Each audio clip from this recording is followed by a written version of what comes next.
হজরত আদম আলাইহিসাল্লাম মানব জাতির পিতা, যিনি আল্লাহ তাআলার নির্দেশে সৃষ্টি হয়েছিলেন মাটি থেকে, আর যার মাধ্যমে শুরু হয়েছিল মানুষের ইতিহাস। আল্লাহ তাআলা নিজ হাতে আদম আলাইহিসাল্লামকে গঠন করেন, 40 বছর ধরে প্রাণহীন মূর্তি হিসাবে রেখে দেন। আর যখন তিনি জীবন লাভ করেন, তখন তাড়াহুড়া করে সামনে এগিয়ে যেতে চান।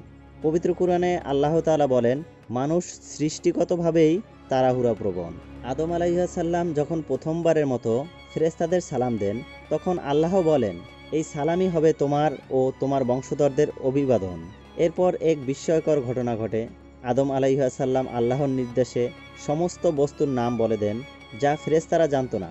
ফেরেশতারা তখন আল্লাহর মহত্ব ঘোষণা করেন, কিন্তু এই মুহূর্তেই শুরু হয় এক বিরাট ফিতনা। আজাজিল, যাকে আমরা ইবলিস নামে জানি, সে আদম আলাইহিসসালামকে সিজদা করতে অস্বীকার করে।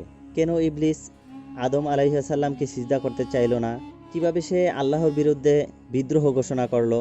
আর কিভাবে আদম আলাইহিসসালাম সমস্ত নবীদের জ্ঞানের উৎস হয়ে উঠলেন? জানতে হলে ভিডিওটি সম্পূর্ণ দেখুন। হযরত আদম আলাইহিসসালাম তার শরীরের অঙ্গ প্রত্যঙ্গ এর কার্যলাভ করতে পেরে তড়িঘড়ি করে সামনে অগ্রসর হতে চাইলেন। আল্লাহ তাআলা আদম আলাইহিসসালামের এই তাড়াহুড়া দেখে একটি মন্তব্য করলেন। পবিত্র কুরআনে সূরা আম্বিয়ার 37 নম্বর আয়াতে বর্ণিত আছে, সৃষ্টিগতভাবে মানুষ তাড়াহুড়া প্রবণ। আমাদের মানুষের ভিতরে যে তাড়াহুড়ার একটা মনোভাব রয়েছে, এটা সৃষ্টিগতভাবেই হযরত আদম আলাইহিসসালাম এর থেকেই হয়ে এসেছে। এটা আসলে একটি পরীক্ষা। আল্লাহ তাআলা মানুষকে স্বভাবগতভাবেই তাড়াহুড়া প্রবণ বানিয়েছেন।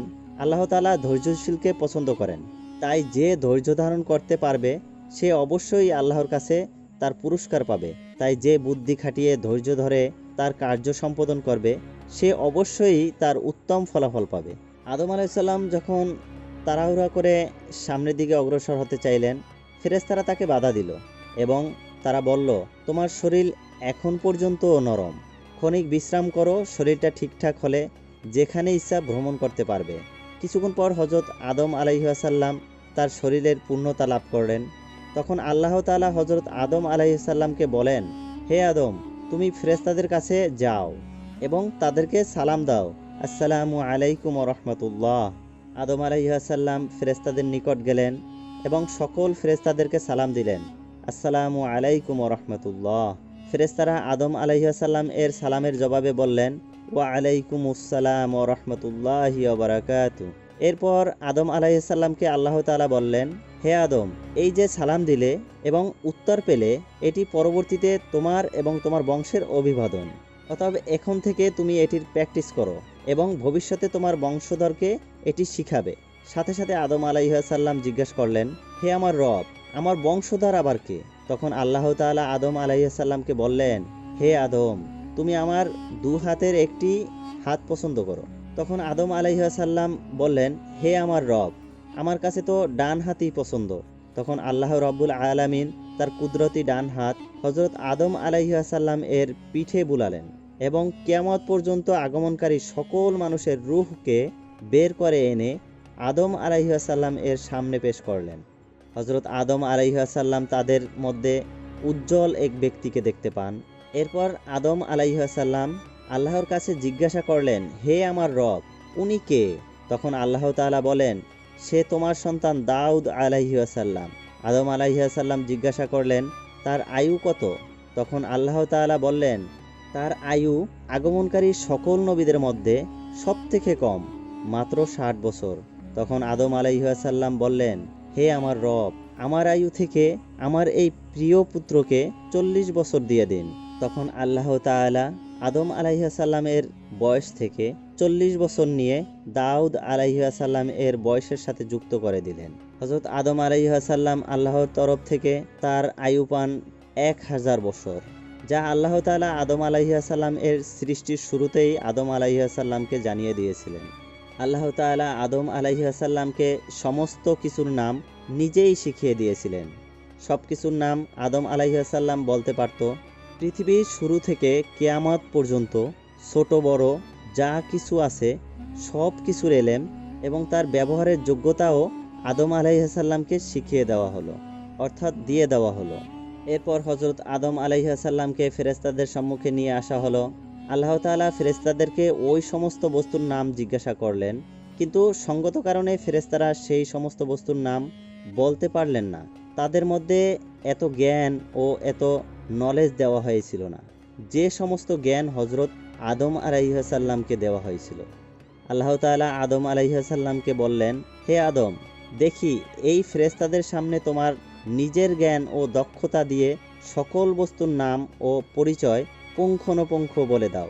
হযরত আদম আলাইহিসসালাম যখন নির্দ্বিধায় সকল বস্তুর বর্ণনা দিতে থাকলেন, তখন সকল ফেরেশতারা তা মনোমুগ্ধতার সাথে শুনতে থাকলেন এবং সকল ফেরেশতারা অবাক হয়ে গেলেন যে তাদের প্রভু এমন এক সৃষ্টি বানালেন যাকে এক কথায় জ্ঞান ভাণ্ডার বলা যায়। ফেরেশতারা নিজেদের পরাজয় মেনে নিয়ে সাথে সাথে আল্লাহর মহত্ব ও পবিত্রতা ঘোষণা করে বললেন, হে আল্লাহ, আপনি আমাদের যতটুকু শিক্ষা দিয়েছেন তার বাইরে তো আমাদের কোনো জ্ঞান নেই।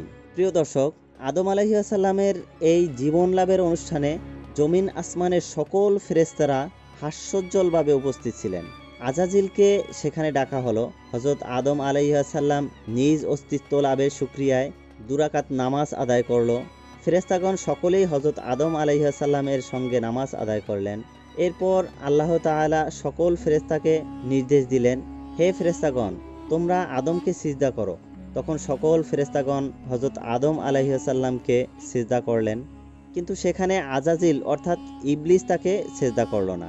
প্রিয় দর্শক, এখানে ইবলিস কে ছিল এবং তার নাম কি ছিল তার বিস্তারিত পরিচয় পরবর্তী একটি পর্বে আমরা জেনে নিব। 40 বছর ধরে মূর্তি স্বরূপ প্রাণহীন দেহ বেহেশতের মধ্যে পড়ে রইল। তার ভিতর প্রাণ সঞ্চার হয়ে আদম আলাইহিসসালাম সুঠাম জ্ঞান বুদ্ধির অধিকারী হয়ে গেলেন। ইবলিস যেন এটা কিছুতেই মেনে নিতে পারল না। ইবলিসের যত রাগ ক্ষোভ ছিল সব কিছু সে এখানেই বহিঃপ্রকাশ করল। সেখানে সবার সম্মুখে ইবলিস শয়তান আল্লাহ তাআলাকে বললেন, অসম্ভব, কোনোভাবেই আমি তাকে সিজদা করতে পারবো না, কারণ আমি হলাম আগুনের তৈরি, আমি তো তার থেকে শ্রেষ্ঠ। আর আদম কাদামাটি দিয়ে সৃষ্টি, আমি সেই কাদামাটির সৃষ্টি আদমকে সিজদা করব? কখনোই না। ইবলিস তখন সাথে সাথে কাফেরদের অন্তর্ভুক্ত হয়ে গেল। ইবলিস বলল, শত শত বছর ইবাদত করে আমি শ্রেষ্ঠত্ব অর্জন করেছি, তা কিনা আদম এসে এক মুহূর্তেই কেড়ে নিবে? তখন আল্লাহ তাআলা ইবলিসকে বলল, যা, তুই বের হয়ে যা।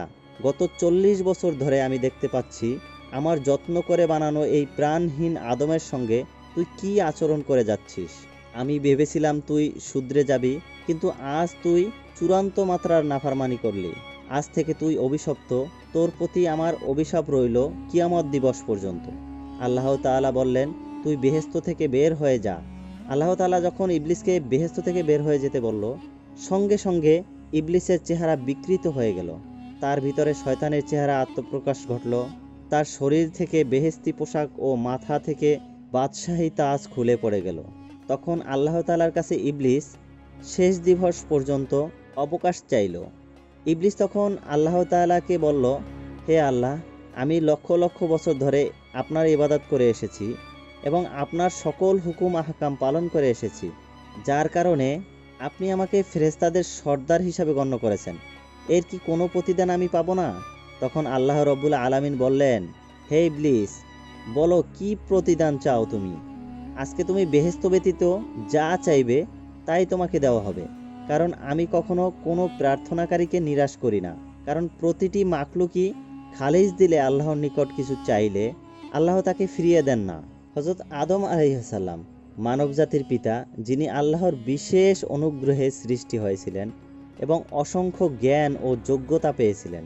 ফেরেশতারা যখন আদম আলাইহিসসালামের জ্ঞান দেখে বিস্মিত হলো, তখনই ইবলিসের অন্তরে জন্ম নেয় হিংসা ও অহংকার। সে আদম আলাইহিসসালামকে সিজদা করতে অস্বীকার করলো এবং আল্লাহর বিরুদ্ধে বিদ্রোহ ঘোষণা করলো। এর ফলে ইবলিস চিরদিনের জন্য অভিশপ্ত হয়ে গেল। কিন্তু এখানেই কি শেষ? না, আদম আলাইহিসসালামের জীবনের সবচেয়ে গুরুত্বপূর্ণ অধ্যায় এখনও বাকি।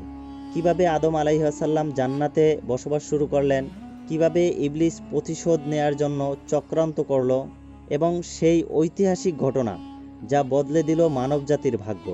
এই সব কিছু জানতে পরবর্তী পর্ব মিস করবেন না। আমাদের পরবর্তী ভিডিওতে দেখানো হবে আদম আলাইহিসসালামের জান্নাতের অবস্থান, ইবলিসের ষড়যন্ত্র এবং পৃথিবীতে মানবজাতির প্রথম পরীক্ষা। আপনি যদি এই ঐতিহাসিক শিক্ষামূলক কাহিনী জানতে চান তাহলে অবশ্যই আমাদের চ্যানেলের সাথে থাকুন এবং পরবর্তী পর্বের জন্য প্রস্তুত থাকুন।